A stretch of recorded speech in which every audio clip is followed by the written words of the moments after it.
Hi there, it's Martin Rapley here from Refurbishment Mastery, and in this video I'm just going to explain a little bit more about three-phase electrical supplies.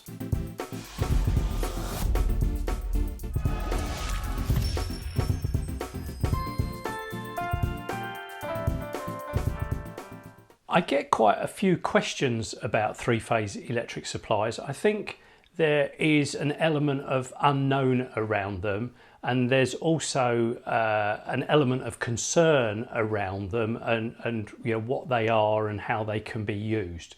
So let me just try and unpack that a little bit and help you understand a little bit more about them. Our electric distribution in this country is distributed as a three-phase supply. There's a whole bunch of a bit of physics behind all of that. I studied that many years ago. I'm not going to go into that depth now, but effectively our electric current that pulses along the cables works in three phases. What we have is three-phase supplies travelling down the streets, buried in the ducts underneath the roads and the pavements, and then one of those phases will come into your house. Another phase will come into the next door. The third phase will go into the one after that, and then the same as you will go into the next one. Generally, that's how the phases work, so that we're spreading the capacity along the street, and we're working from these different phases. You don't need to know too much about the science. I don't know too much about the science here. But effectively, you have got coming into your house a single phase supply.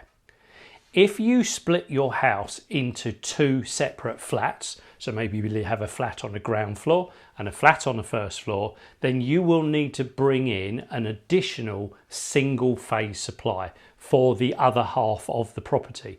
So the single phase that comes in, you might well keep for the ground floor and you'll reconfigure the electrics. And there'll be a single phase that comes in, a new single phase to come in for the upper floor, and you'll reconfigure the electrics to work there. Now, in buildings that have a higher demand of current, the three-phase supply is sometimes bought into those properties as a three-phase supply. Now, that could relate to blocks of flats.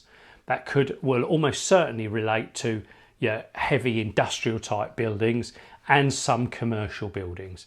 It won't relate to shops necessarily, but it will relate to perhaps places where they've got a lot of electrical use, maybe lots of fridges, maybe lots of cooking equipment, maybe some specialist equipment, depending on what the business is. If there's a workshop and they've got welding machines and sawing machines, they'll often have three-phase supplies into them. So what you need to know is, if you are buying a residential property, expect it to be a single phase supply. That's all we need for a single property. Expect to have to put in a second single phase for additional flats. If you're converting a property into multiple flats, the electric company may bring in a three-phase supply and split that within your building, for which you need some space, by the way, so make sure there's a proper cupboard where all of that can occur. If you're buying a commercial building, if it's already got three phases coming into it, and the way you'll know if it's got three phases coming into it is look for where the electric meters are, or look for where the electrics come into the building, and you will find there are three armoured cables coming in, and they'll have coloured tape around them. I think the colours are blue, red and yellow. There could be a green in there. So you'll see these three different colours, and you'll see the coloured tape to say what they are. That's the clue that you've got three-phase supply in. If you've got a commercial building with three-phase supply in and you want to create multiple dwellings within there, then that is a good thing. You keep that three-phase supply there. If you've got a commercial building that's got three-phase coming into it, and you are actually only converting it into one or two flats, the likelihood is that the electric supply company will actually recommend that you take the three-phase supply out. The cost of maintaining three-phase is that much higher. The cost of working with three-phase supplies are that much higher. So we don't want them in the wrong kinds of buildings. So I hope this little explanation on three-phase supplies just gives you a little bit of a heads up, gives you a little bit of additional knowledge. They're not a bad thing. They're not something you're going to come across all of the time.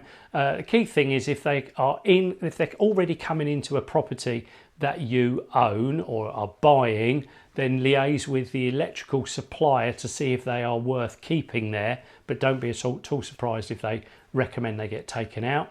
If you're building or converting a building into multiple dwellings, don't be at all surprised if the electric company recommend a three-phase supply comes into your particular property.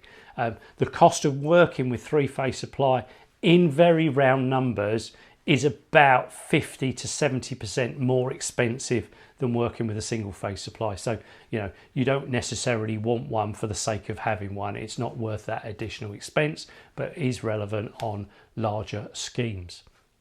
So I hope this little video has just helped you understand a little bit more about three-phase supplies. Please do like and share, and subscribe here to Refurbishment Mastery on YouTube. I look forward to seeing you on another video very, very soon.